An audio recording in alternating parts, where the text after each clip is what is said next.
This little 1NZ FE has outperformed my expectations, but it is the original engine in this vehicle. It's got about 200,000 miles on it, and it's getting pretty tired. So it is time to pull it out and try something new. So today we're gonna be talking about what could go in this engine bay instead. You guys came up with a lot of good suggestions. I'm gonna go through all of them, and then I'm gonna tell you what I settled on.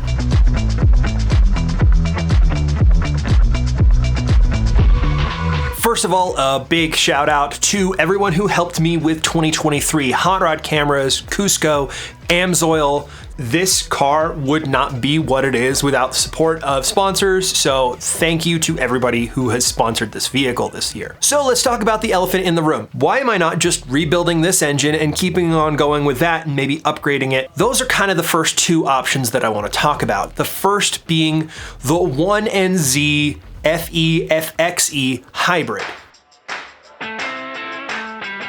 It's kind of weird to call it a hybrid because the 1NZ FXE is the engine that came in hybrid vehicles in the first generation Toyota Prius. It's the same engine as this 1NZ FE, but it's redesigned to work with an Atkinson cycle. Now, an Atkinson cycle, as opposed to an Otto cycle, is almost all about fuel economy. The big difference is the way that the compression and the valve timing works. It's a real complicated process. I don't want to get into it, but the upshot is that it has high compression pistons and forged internals to achieve that Atkinson cycle.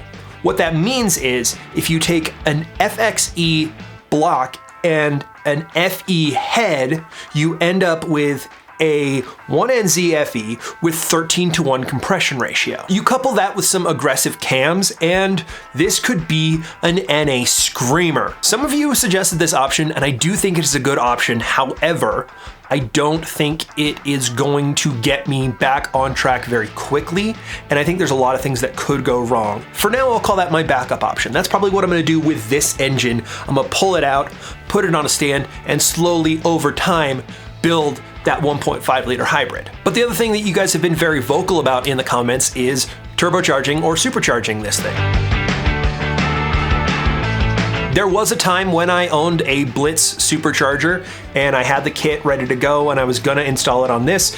Didn't quite get the knowledge that I needed as far as tuning that thing, and the kit was incomplete, so I ended up selling it. There is another option for this that actually came from the factory, and it is the 1NZ FTE. This was a turbocharged version of the 1NZ FE.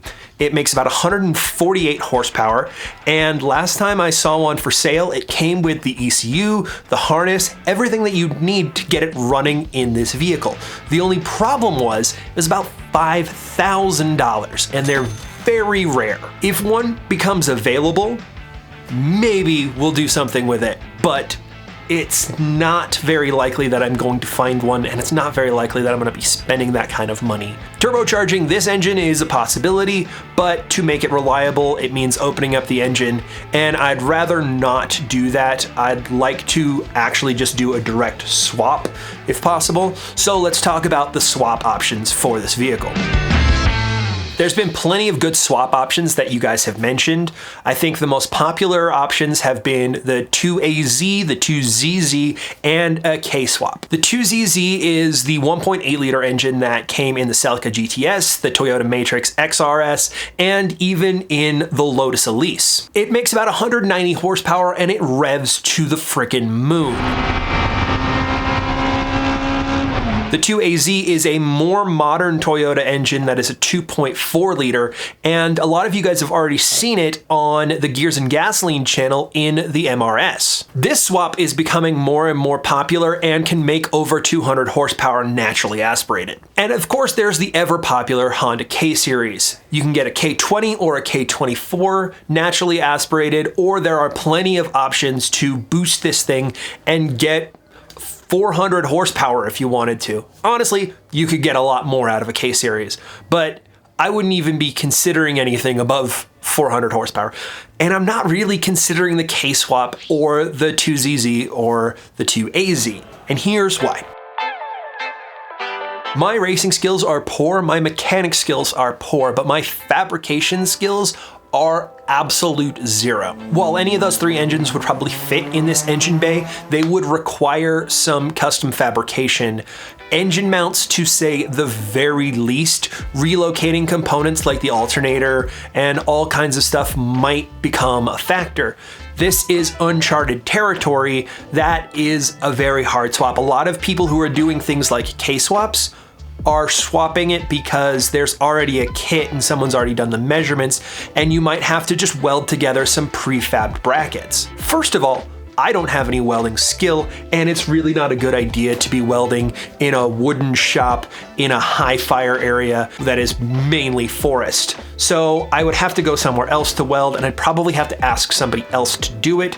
So this no longer becomes a cheap option in any way. Second of all, the Yaris has no such kits, so we have to do the measuring and designing of those components ourselves. It would be really cool to have a 200 horsepower Yaris, but I don't think that is in the cards, especially not if I want to get this on track again next year. But there is one engine that can go in this engine bay with no fabrication needed, no tuning needed, and I can bolt it up with parts from the factory.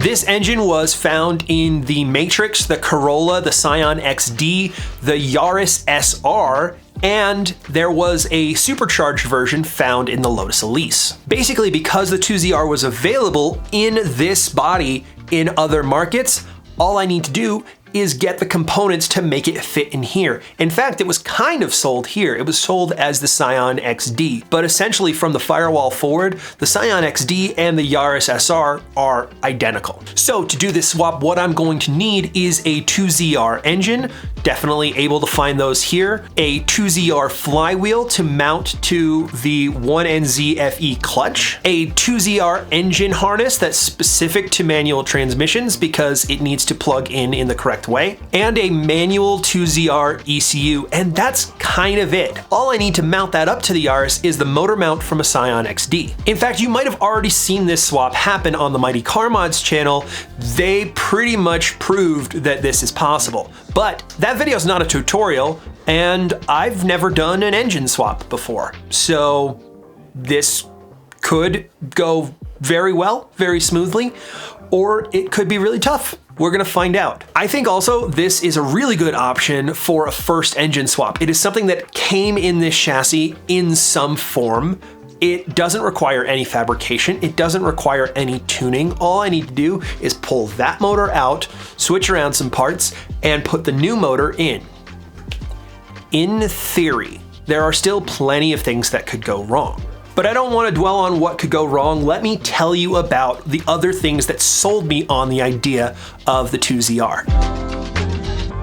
One thing is the tuning. There is tuning available for the 2ZR. I don't want to give anything away, but I found a company up in Canada that offers tunes that should be able to get the 2ZR to over 160 horsepower to the wheels. That's more than the FXE or FTE options, and 160 something horsepower in a 2,000 pound car is going to absolutely fly. It honestly might get a little too dangerous. We might really need to do a cage and some safety stuff before this is ready to go back on track. And it's not just tuning, there does seem to be a little bit more support for the 2ZR in other forms. And I might need to go to, say, an exhaust shop to get something custom done, but that's a lot easier than asking someone to make a motor mount for me. So I think that's the plan. We're gonna pull the 1NZ FE out. We're gonna put that on an engine stand and toy with that a little bit later. Also, I know a lot of people out there are interested in the 2ZR swap, so I'm gonna try and document it as thoroughly as possible. But fair warning right now, this would already not be the normal 2ZR swap. For instance, this vehicle does not have AC. I will try and call those things out as we're building, but just keep in mind that getting this engine swap done in a race car is a little bit easier than getting it done on a road car. I also won't ever have to worry about emissions and registration because this is now no longer going to be a road legal vehicle. I'm not going to try and get it registered. It's going to be towed every time it goes to track. And if you see this at an event like a Cars and Coffee or something, just know that it was towed there. That's how it got there, and that's how it'll be leaving. So anyway, that's the plan. I think it's a good plan, but I could be in for a lot of surprises. So let me know if I am biting off more than I can chew down in the comments. Also, if this is getting an engine swap, it's going to need a new name. It used to be the Point by Panda, and then we had the great sponsorship from Hot Rod Cameras, but it never really got a name after that. So with a 2ZR out of a Matrix or an XD or a Corolla or a Lotus Elise, let me know what this should be called. If you got a good idea, maybe that'll become the new name for this car. So yeah, I better get started on this swap.